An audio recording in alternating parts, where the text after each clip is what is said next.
Hello மக்களே, மற்றொரு வழக்கில் முன்னாள் அமைச்சர் எம்.ஆர். விஜயபாஸ்கருக்கு ஒருநாள் போலீஸ் காவல்.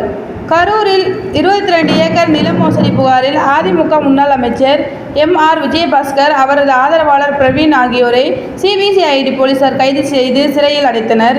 பின்னர் அவர்களை கரூர் குற்றவியல் நடுவர் நீதிமன்ற அனுமதியுடன் சிபிசிஐடி போலீசார் கடந்த 2022ஆம் தேதி 2வது நாள் காவலில் எடுத்து கரூர் சிபிசிஐடி அலுவலகத்துக்கு அழைத்து சென்றனர். அங்கு விசாரணை நடத்தி நேற்று அவர்கள் கரூர் குற்றவியல் நடுவர் நீதிமன்றம் 2இல் மீண்டும் ஆஜர்படுத்தினர்.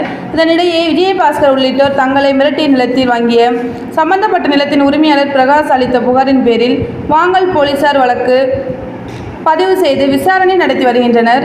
இந்த வழக்கில் விஜயபாஸ்கர், பிரவீன் ஆகியோரை 7 நாட்கள் காவலில் எடுத்து விசாரிக்க நீதிமன்றத்தில் அனுமதி கோரிய நிலையில் ஒரு நாள் அனுமதி வழங்கி நீதிபதி பரத்குமார் உத்தரவிட்டார். இதையடுத்து இருவரையும் வாங்கல் போலீசார் விசாரணைக்கு அழைத்து சென்றனர். தேங்க்யூ.